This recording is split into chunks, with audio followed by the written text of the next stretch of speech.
Their final pitches to voters just 1 week from Election Day. Look at that. 7 days left. Welcome back to America Reports. I'm John Roberts in Washington. That went quickly, Sandra. This is happening, and it's happening soon, John. Good to be with you. Kicking off a brand new hour here. I'm Sandra Smith in New York. At this hour, former President Trump is en route to Battleground, Pennsylvania, where he is set to speak at a roundtable event there. And Vice President Harris is prepping for a speech in Washington, while her running mate, Tim Walz, rallies in the swing state of Georgia. But even as the campaign stayed busy on the trail, the 2024 election is already playing out in courtrooms across the country. You knew that was going to happen. There's movement today on ballot counting challenges in several key swing states, and the Supreme Court may already be coming into play. Here we go. Fox News legal editor Carrie Urban is on deck to break down the lawsuits that are threatening to impact this election. But first, let's get right to our reporters out in the field covering these pre-election cases. David Spunt is standing by. But let's begin with Eric Shawn in Battleground, Pennsylvania. Eric, there are a couple challenges there in Pennsylvania so far. Yeah, there are. A federal judge, Sandra, this afternoon actually tossed out a GOP challenge on some absentee overseas ballots. They were seeking to segregate those ballots. The judge saying, no, they won't be segregated. They come in several categories: military overseas ballots, or residents who are living abroad, Pennsylvania residents voting back home. But, you know, right now, some of the focus happens to be on what's brewing with online registration forms. Officials say no votes have been affected in what's been going on, but we have seen this type of suspected voter registration fraud before, and now it has hit a critical swing state of Pennsylvania. Election officials in Lancaster County, Pennsylvania, said they stopped up to 2,500 suspected fraudulent voter registration applications. They are submitted, they say, by a voter registration group, but they're not publicly naming what that group is. Subsignatures, they said, don't match the voters. Their different forms had the same handwriting, incorrect addresses, false Social Security numbers, and both Republican and Democratic voters were apparently affected. It is believed that the fraudulent voter registrations are connected to a large-scale canvassing operations for voter registrations that date back to June.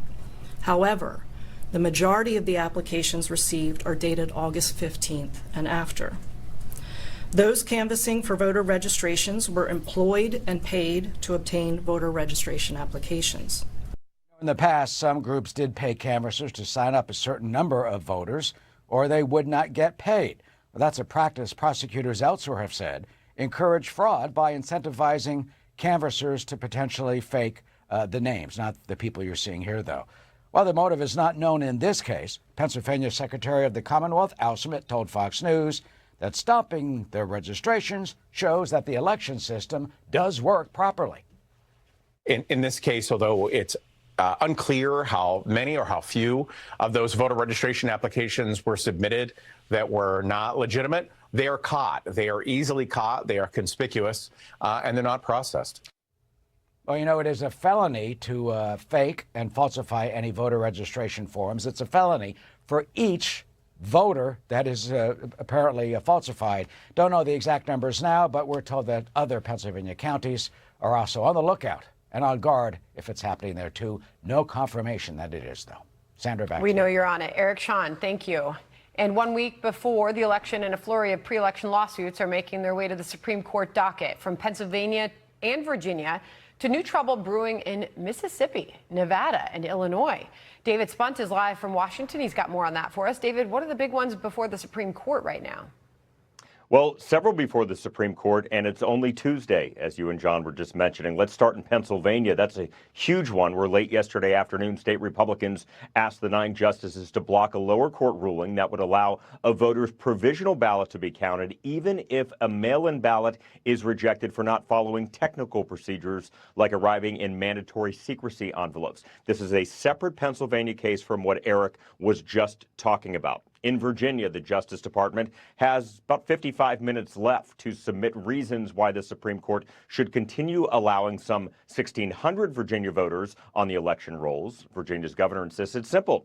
He says that if you say you are not an American citizen on a state form, you should not be able to vote. In early August, Glenn Youngkin, you see him right there, the governor signed an executive order that resulted in the frequent checks of voter rolls in the state that removed about 1,600 voters. The DOJ sued, arguing the executive order was within 90 days of the election and violated federal law. The DOJ persuaded a district judge and a panel of appellate judges by claiming lawful citizens were taken off voting rolls by mistake because they did not fill out a box on a DMV form. You mentioned some of those other states. The state GOP in North Carolina yesterday argued before an appeals court challenging 225,000 voter registrations in the election battleground. The state GOP wanted it to remain in state court. A judge this afternoon, or a federal appellate court, I should say, 3-judge panel said it actually needs to remain in federal court. In Illinois, Mississippi, and Nevada, questions over whether to count ballots received by mail after Election Day continue. And these cases are expected to go to the Supreme Court, some of them in the coming days. But then the question is, when does the Supreme Court cut it off and say, listen, we're not going to take every single case that we get? But there do seem to be a lot of cases going to the court here before the election even hits. Back to you. Yeah. All right, David Spun on that for us. David, thank you. John. All right, there was a lot of yellow on that map, so let's bring in Carrie Urbahn, Fox News legal editor, to break it all down. First of all, the Virginia case, Supreme Court, sometime after 3 o'clock, is supposed to say what they're going to do about it. The case went to the other John Roberts. What do you think they're going to do after a federal judge in the Fourth Circuit Court of Appeals said, nope, put him back on the list? You know, it's unclear to me what they will do. And the reason for that is because I think the last thing the Supreme Court wants to do right now is get involved in the election the week before the election, especially someone like Chief. Considering they might be involved in it the week after the election. Especially considering it's Chief. The Chief, Justice Roberts, and the fact that they've had a tough year in the court of public opinion, and I'm sure they're very aware of that. But Shannon Bream tells us that the justices are aware of these cases, and they know they may need to weigh in. Now, to your point, though, John, like, what should they do? It's a federal crime for a non-citizen to vote. So really, this should be simple. And DOJ is saying, well, you can't get rid of these, voters in this 90-day period before the election. And Virginia is saying, well, we've been doing this all along. 1, it's federal law, and 2, it's Virginia law. And it's not some systemic voter purge. It's individualized because these people have self-identified as non-citizens. So you think this would be pretty simple in that sense. And I do think that no matter where someone falls partisan-wise, you take a look at this and you have to ask, why is the Biden administration, the DOJ here, advocating so strongly for non-citizens to vote in the 2024 election? Yeah, because if they get taken off the rolls, they cast a provisional ballot, so there's a cure for it. But if they're put back in the rolls and they vote, there's no cure to remove their vote, is there? And I think this is why Governor Youngkin is so frustrated. But I would say this. Let's say, for whatever reason, the Supreme Court decides not to get involved at this time. These non-citizens remain on the voter rolls. He may lose, say, the legal battle. I think he's won the political war because he put this front and center. I think everyone's asking that question again. Why is DOJ pushing for this so much? It is not likely that Trump's going to have a chance of winning Virginia. So, all right, Pennsylvania happens to be Butler County. We all know Butler County. So they've turned to the Supreme Court because the state courts have said, oh, people who cast early ballots and returned them, whose ballots were spoiled, are being allowed to cast a provisional ballot.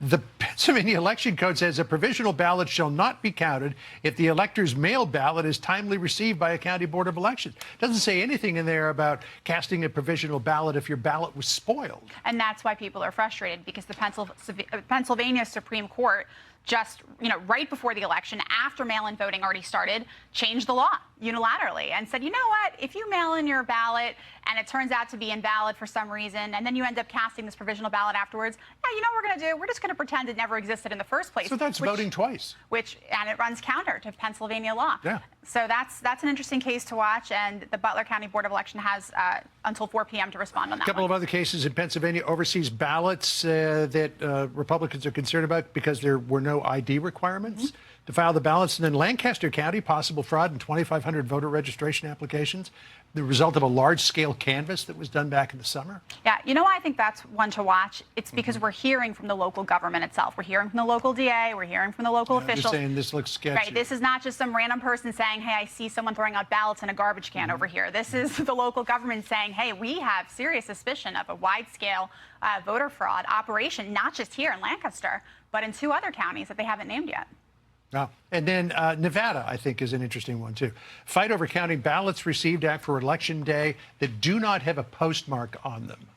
Yeah, it's another one. And in fact, that same issue was just litigated in Mississippi recently in the Fifth Circuit Court of Appeals there. That's the federal appeals court, said that ballots that come in after Election Day can't be counted. Now, in Nevada, though, the state Supreme Court said, yes, in fact, if a ballot does not have a postmark, it can be counted. Now, they have a similar case pending, the RNC does there, in the Ninth Circuit, but we don't know what they're going to say yet. All right, you're going to be busy between now and Election Day and then in the period after that as well. Unfortunately. I would think. Carrie, great to see Thank you. Thanks. Sandra?